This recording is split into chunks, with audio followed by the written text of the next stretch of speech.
Witajcie.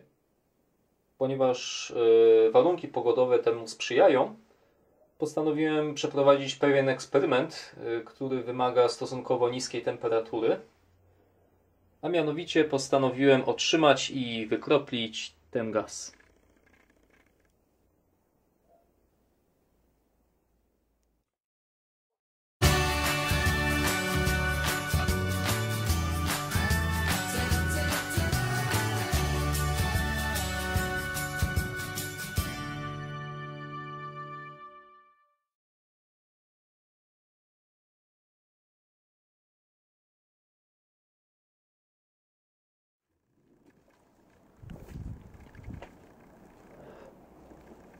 Pogoda nam dopisuje.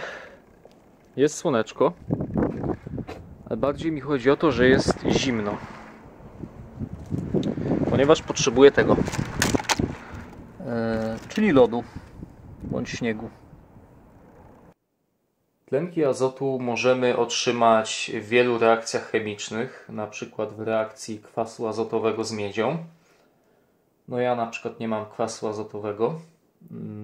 Nawet gdybym miał, to i tak uznałbym to za marnotrawstwo, ponieważ jest wiele innych, dużo ciekawszych doświadczeń, w których można wykorzystać kwas azotowy.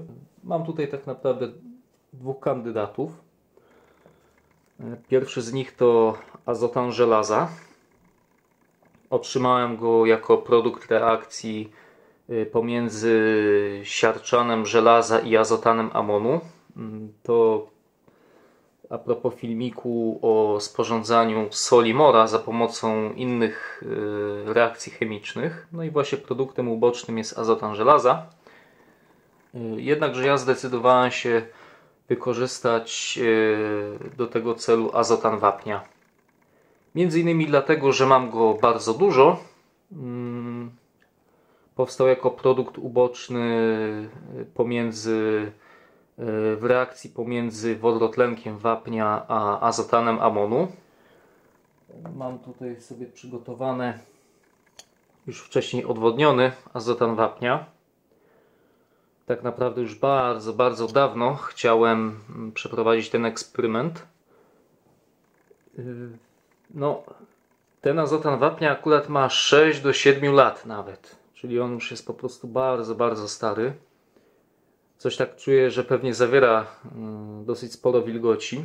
Ostatnio właśnie ogrzewałem małą próbkę tego proszku i się okazało, że topił się i troszeczkę tak, no jakby to powiedzieć, bulgotał. Takie błotko się utworzyło, po czym zaraz zastygło. Ok, aparatura jest już w sumie gotowa. Mamy już wszystko tutaj skręcone. Tutaj będziemy ogrzewali azotan wapnia. Będzie się wydzielał dwutlenek azotu, który przejdzie przez pierwszą chłodnicę. Część być może się wykropli. To, co nie pozostanie, czyli to, co się nie wykropli i pozostanie jeszcze w postaci gazowej, przejdzie do drugiej chłodnicy. Tutaj będzie mieszanina wody z lodem. A poniżej mieszanina zawierająca sól i śnieg. Jeżeli zmieszamy sól ze śniegiem, temperatura bardzo nam się obniża, nawet do minus 20 stopni. I o to mi właśnie chodzi, żeby jak najwięcej tych gazów odzyskać, jak najwięcej dwutlenku azotu wykroplić. Martwi mnie trochę ta pianka poliuretanowa. Znalazłem starą lodówkę w lesie, ktoś rozwalił. Sobie pomyślałem, że pianka się przyda. No i faktycznie świetnie się nadała na korek, bardzo szczelny. Tylko niestety nie wiem, jak pianka reaguje z dwutlenkiem azotu. Mam nadzieję, że nie nastąpi żaden samozapłon. Trudno powiedzieć. Ale wszystko powinno być dobrze. Mam nadzieję, że tak będzie. No a te pozostałe gazy, co się jednak po prostu już nie wykroplą mimo wszystko, pójdą do pompki ssącej, a następnie te gazy zostaną odprowadzone tym naturalnym ciągiem do pieca.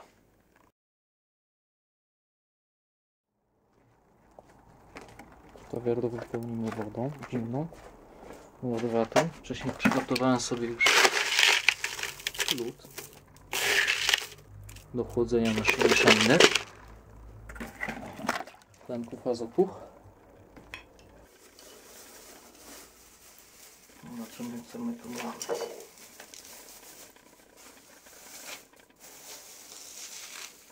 Mamy całkiem sporo tego azotanu wapnia. Pytanie, ile teraz z tego azotanu wapnia mamy wsypać do puszki. No, mam pewne obawy co do azotanu wapnia też. Przyznam, że nie wiem, jakie ma on do końca właściwości. Gdybym wziął za dużo azotanu amonu i gwałtownie zaczął ogrzewać w puszce, to by zrobiło bum. Natomiast nie wiem, jak to jest w przypadku azotanu wapnia. Podobno też ma właściwości, jakby to powiedzieć, no jest niestabilny w pewnych warunkach, podobno. Tak mówi ciocia Wiki. A jaka jest prawda, tego to ja nie wiem. Jakoś nie doszukałem się niczego na ten temat. Dobra, no zostawimy sobie.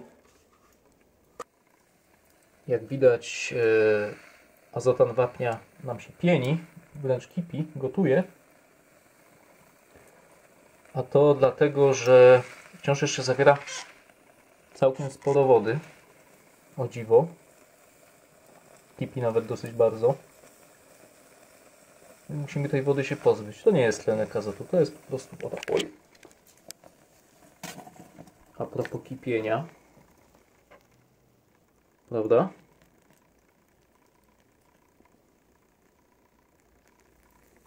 Prażenie pomału dobiega nam końca.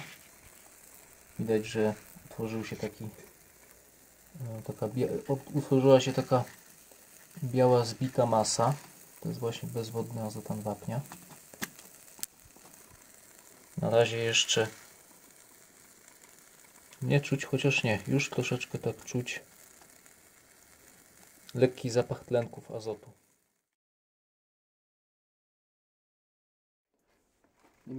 Nie miałem za bardzo czasu nagrywać, bo latałem z śniegiem i solą. Tlenek azotu już nam się tutaj ładnie zbiera. Przechodzi do drugiej probówki. I też tutaj nam się pięknie skrapla na dole. Później wyciągniemy sobie ten korek i na końcu zobaczymy rezultaty naszej pracy. No, na razie nic nie czuję. Wygląda na to, że aparatura jest chyba szczelna. Źródło ogrzewania też działa perfekcyjnie. Słychać te bąbelki, słychać. No, wszystko stabilne. Wszystko działa normalnie. Tu nam się zbiera dwutlenek azotu. Ale cieczy tak nie za bardzo widać. Być może dlatego, że reakcja dopiero się rozkręca. No, tutaj dwutlenek azotu widać jedynie w stanie gazowym.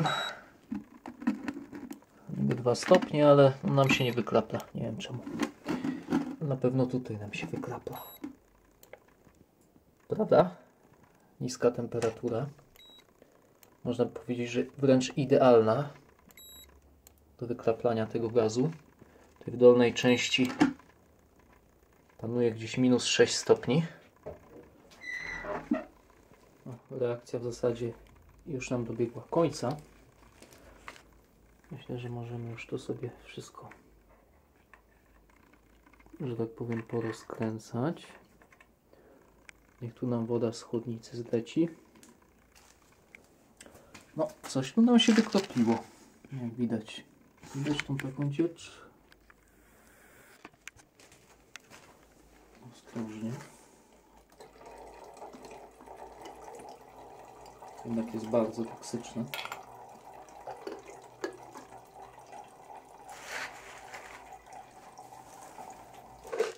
O. I nadeszła chwila prawdy. Co my tutaj uzyskaliśmy? proszę bardzo. No, nieduży, ale jednak tlenek azotu.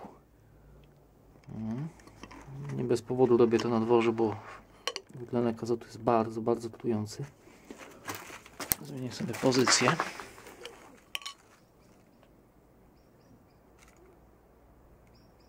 O proszę.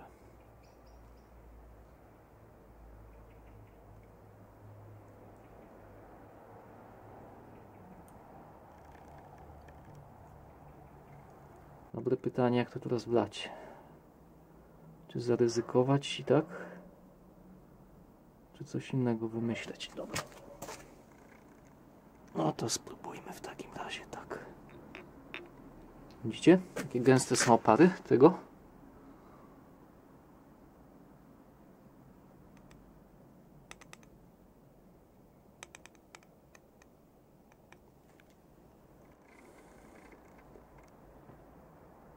Skroplony tlenek azotu doktora Edgara. Proszę bardzo.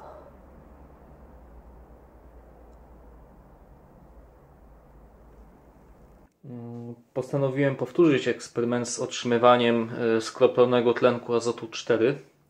Niestety uzyskałem tego tlenku mniej więcej tyle, że tak powiem, co kot napłakał. Taką małą próbkę. A żeby przeprowadzić więcej jakichś takich ciekawych eksperymentów, po prostu chciałbym go otrzymać trochę więcej. No niestety myślałem, że tlenek azotu będzie się zdecydowanie szybciej, intensywniej wydzielał. Niestety, jakby to powiedzieć, mimo że dno puszki było rozżarzone, że temperatura była bardzo wysoka, to tlenek azotu niestety wydzielał nam się stosunkowo słabo. Nie wiem dlaczego. No, reakcja po prostu nie zachodziła tak szybko, jak to założyłem. Nawet użyłem mniejszą ilość azotanu wapnia w obawie, że dojdzie do jakiejś, nie wiem, gwałtownej, niebezpiecznej reakcji. Tu się okazało, że ona była nadzwyczaj spokojna. Postanowiłem sobie troszeczkę zmodyfikować moją aparaturę do otrzymywania tlenku azotu. Oto mój reaktor. Tak, to są połączone puszki po piwie. Wcześniej trzymałem go w ten sposób. Teraz ustawię go w pozycji poziomej. Nie będzie to wtedy ogrzewanie tutaj punktowe w tej części, ale umieszczę tą całą część po prostu nad źródłem ciepła. Dzięki czemu cały ten azotan wapnia, który będzie się tutaj znajdował, będzie po prostu podgrzewany. Mam nadzieję, że w miarę równomiernie. I te tlenki azotu będą po prostu, że tak powiem, wydzielały się i będą przechodziły do dalszej części aparatury, gdzie będą przechodziły przez tą dziurkę.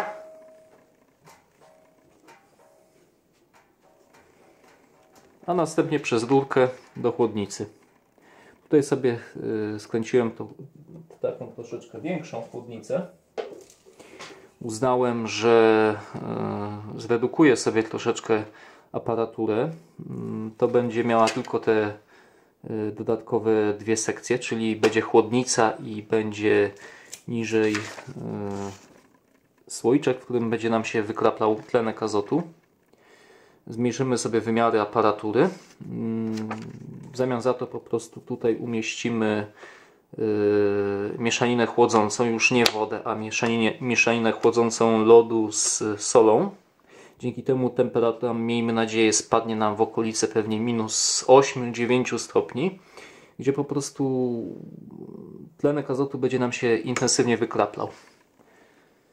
No, mniej rurek, mniejsza aparatura. Miejmy nadzieję, że wszystko będzie sprawnie przebiegało. No i zobaczymy, jak to będzie.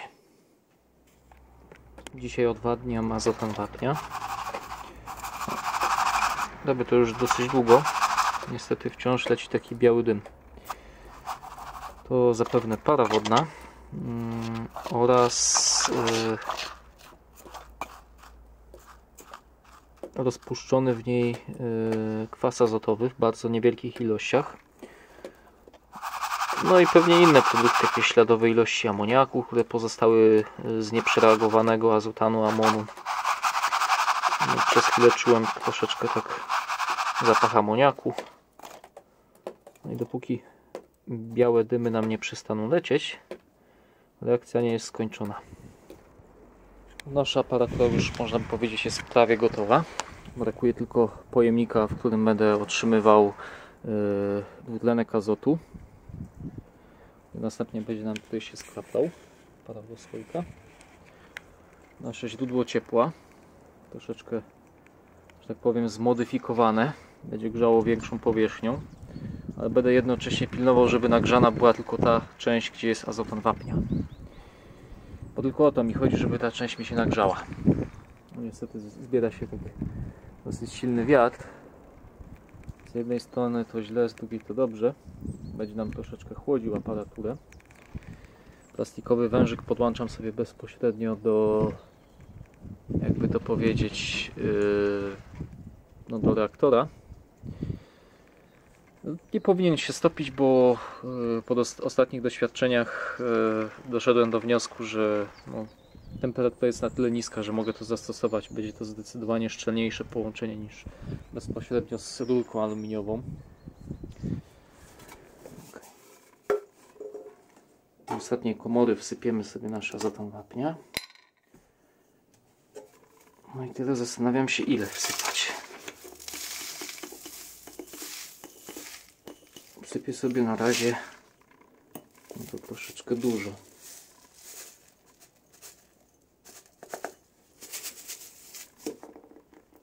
Myślę, że tyle wystarczy.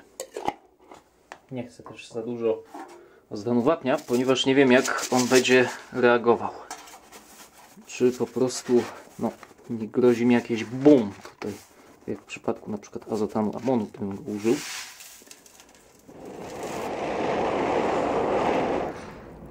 Spokojnie nam tutaj się wydziela dwutlenek azotu, przechodzi tutaj przez tą chłodnicę. Mam nadzieję, że to nam się wykropla. Niestety butelka jest dziurawa, w sensie nie uszczelniłem ją dobrze. Zwróćcie uwagę na to, jak bardzo lotny jest to gaz. Mimo że mam tutaj właśnie mieszaninę lodu i śniegu, plus jeszcze tutaj to samo, a mimo to cały czas całkiem spora ilość tlenku azotu dostaje się tutaj do tej butelki. Widać to właśnie po brunatnej, takiej słabo brunatnej barwie. Po prostu ten gaz jest taki lotny, że no, sporo cały czas pozostaje w postaci niewykroplonej, w postaci gazowej. Dlatego sobie tutaj naprzemiennie to wszystko teraz przekładam. No i wykorzystuję to do otrzymywania kwasu azotowego. No, niestety znalazłem pewną nieszczelność w tym miejscu dokładnie. Widać takie cieniutkie stróżki dwutlenku azotu, które tam wylatują. Zwłaszcza jak sobie podgrzewam. I reakcja zachodzi szybciej. Znalazłem już na szczęście przyczynę wypływu dwutlenku azotu. Jak się okazało, no, puszka wcale nie była rozszczelniona. Po prostu tą puszkę za słabo docisnąłem do drugiej i one zaczęły się od siebie odsuwać.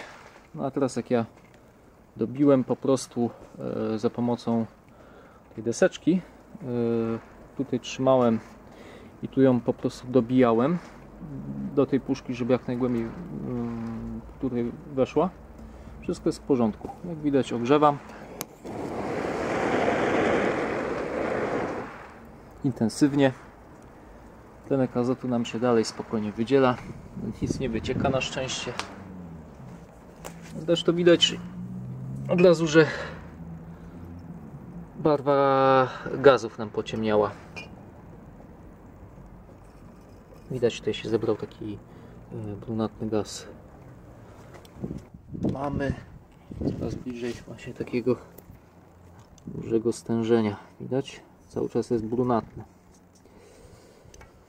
Dobra. Zaraz sobie ze strzykawki dolejemy trochę wody. Ojej, ale śmierdzi. Tak, żeby nie mieć kontaktu z kwasem.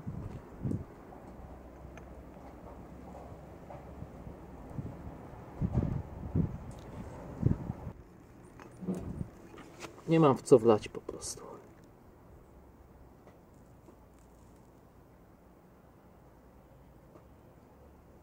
Mamy buteleczkę z kwasem azotowym. Nie wiem jeszcze jakie stężenie. Myślę, że przeprowadzę reakcję z miedzią. Myślę, że możemy sobie troszeczkę wody tutaj wtrysnąć. Niedużo.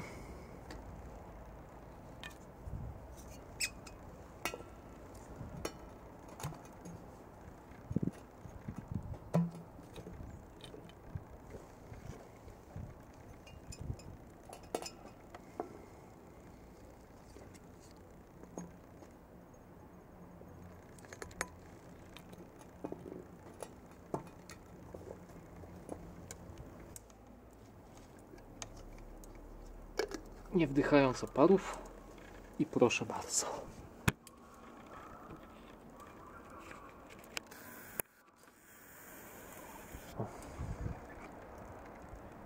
Skroplony tlenek azotu 4. Zdecydowanie w większej ilości niż ostatnio. Mam tutaj wykroplony tlenek azotu 4. Trzymam go w bardzo niskiej temperaturze w lodzie z solą. Tlenek azotu chyba zaczął nam zamarzać. Widać, tutaj unoszą się takie, nie wiem czy widać, takie małe, drobne kryształki. Kurczę, ten durny aparat nie chce mi wyostrzyć niestety. Lipa. Wezmę sobie może tak. No niestety nie widać. Może widać. Malutkie takie kryształki. Bezbarwne. Takie unoszące się w cieczy.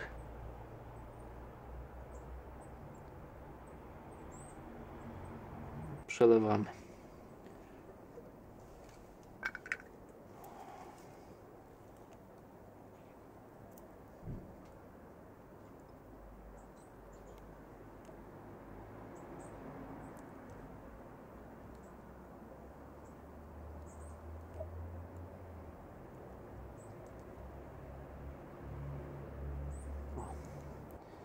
Zobaczcie, jaką ilość uzyskałem.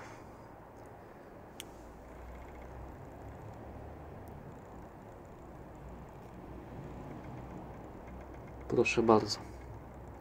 Czysty, ciekły tlenek azotu 4. Doktora Edgera.